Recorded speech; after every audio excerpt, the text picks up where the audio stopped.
एक समय था जब 5-5, 6-6 भाई एक परिवार में एक साथ रहते थे। सब मिलकर बड़े बुजुर्ग जो होते थे, माँ बाप, दादा दादी, उनकी देखभाल करते थे। बच्चे दादा दादी, नाना नानी के पास जा कर के कहानियाँ सुनते थे। एक परिवार था, माहौल था, हर कोई एक दूसरे से जुड़ा हुआ। लेकिन हम जब आज शिक्षित हो चुके हैं और दुनिया को अच्छी तरीके से पहचान सके हैं, तब देखते हैं कि कोई भी परिवार एकजुट नहीं रह रहा है। सब बिखर चुके हैं। 2 भाई तो कभी साथ में रहते हुए मिलते ही नहीं हैं। इसके अलावा माँ बाप की भी अपनी समस्याएं हैं।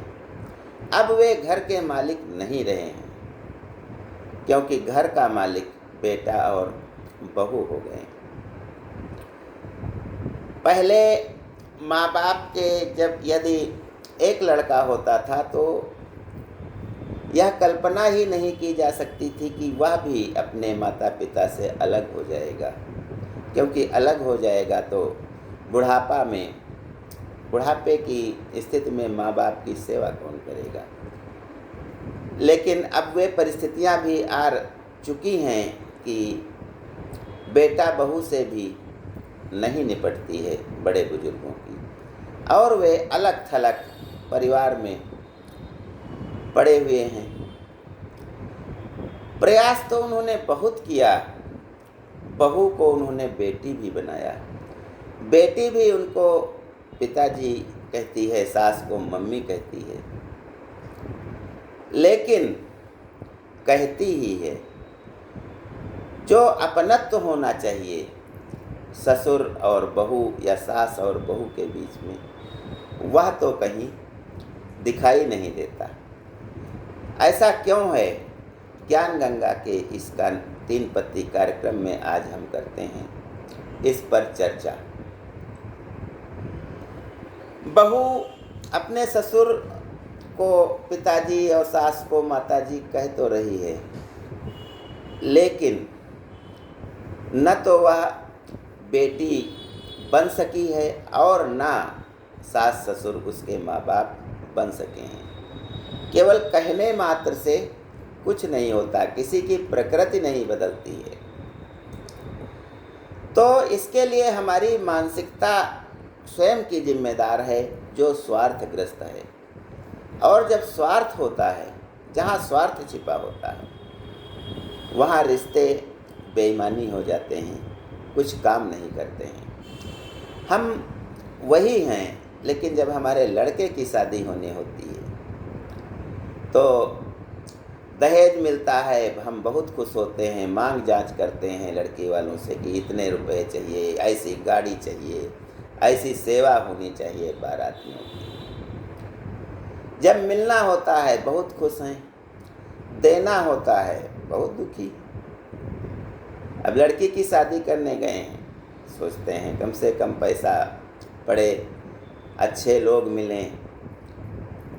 तो ये हमारी जो दोहरी मानसिकता है, यही सारी समस्याओं की जड़ है। बेटी को जब हम शिक्षित करके ससुराल भेजते हैं, पढ़ाई लिखाई करवा करके उसको जब हम ससुराल भेजते हैं, तो हम उसको यही सीख देते हैं कि दामाद को अपने बस में कर लो, घर के सारे काम मिल करके करो। पति पत्नी यदि नौकरी करते हैं तो वे भी सहयोग करें एक दूसरे के कामों में। बेटी के लिए ऐसी मानसिकता। बेटी यदि अलग हो जाती है तो माँ बाप उसके खुश हो जाते हैं कि सास ससुर देवर और जो ननद है सबकी सेवा करते हुए हमारी बेटी का समय व्यतीत हो रहा था, चलिए अलग हो गई है, ठीक है, अब उस पर आराम मिलेगी उसे।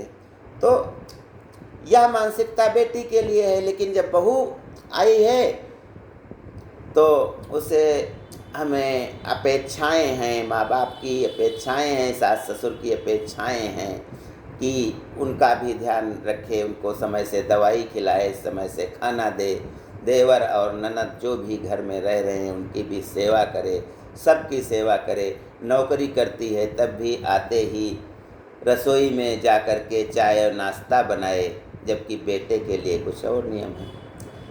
तो जब हमारी मानसिकता नहीं बदली है, बहू के लिए कुछ और है, बेटी के लिए कुछ और है, तो फिर हमें उसका लाभ कहाँ मिल पाएगा।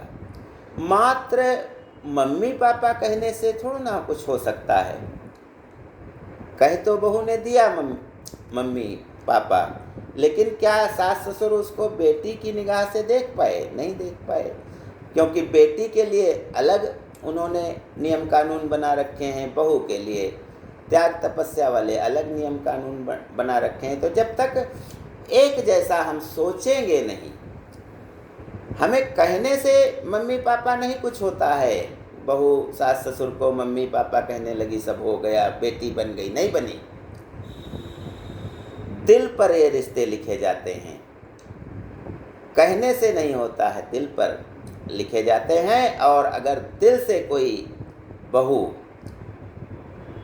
अपने सास ससुर को अपनाती है, उनकी सेवा करती है, सम्मानजनक ढंग से अपने परिवार को आगे बढ़ाती है, तो मम्मी पापा कहने की ज़रूरत नहीं है, वह बहू ही रहे तब भी यह सब कर सकती है।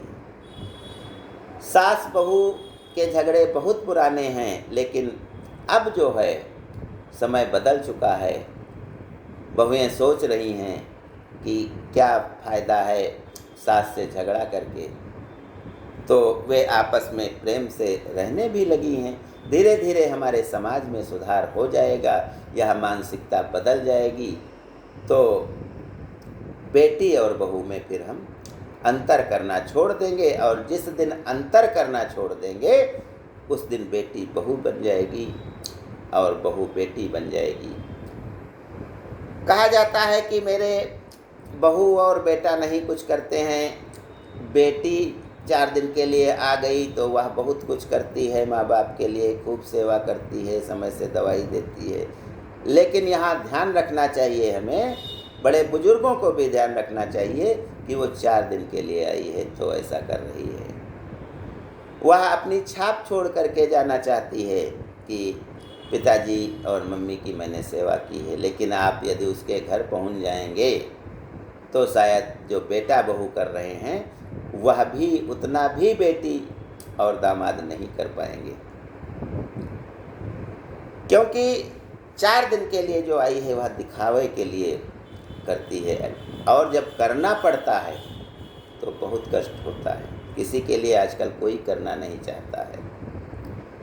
तो इसके लिए सबसे पहले बड़े बुजुर्गों को भी मानसिकता बदलनी पड़ेगी, और बहू में बेटी की छवि नहीं, बेटी का रूप देखना पड़ेगा, तब वह बेटी बन पाएगी। कहने से कुछ नहीं होता।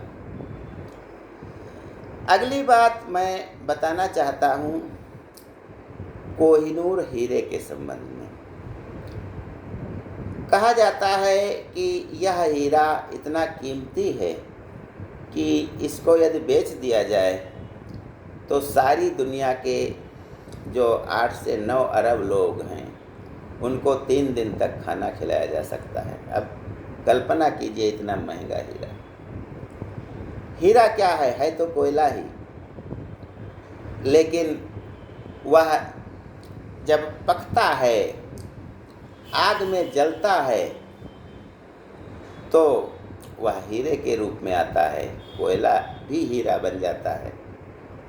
उसकी चमक रात में भी हमें दिखाई देती है। कोहिनूर हीरा जो था यह मलिक काफूर ने ला करके अलाउद्दीन खिलजी को दिया था, जो एक रानी से लूट करके लाया था। खिलजी से होते हुए यह रंगीले बादशाह तक पहुंचता है। रंगीले बादशाह को लूटने के लिए नादिर शाह आया था, वह पगड़ी बदल करके हीरा अपने साथ ले जाता है। उसके बाद अचानक हीरा फिर प्रकट होता है महाराजा रणजीत सिंह के पास, जो पंजाब के राजा थे, और उन्हीं के पोते के द्वारा यह हीरा इंग्लैंड पहुंच जाता है और वहाँ के महारानी की ताज की शोभा बनता है।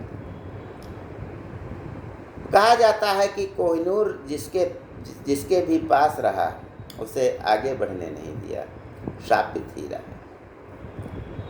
लेकिन जब कोई चीज़ इतनी कीमती होती है, हर कोई उसे प्राप्त करना चाहता है, उसके लिए कुछ भी कर सकता है, तो शापित या गैर शापित का कोई मतलब नहीं है। वह जहाँ भी जाता है मालिक बदल लेता है थोड़े दिन में। हर कीमती चीज़ ऐसी ही होती है, यदि हम उसकी केयर नहीं कर पाते हैं तो वह हमें बदल देती है। ज्ञान गंगा में बस आज इतना ही। जय हिंद, जय भारत।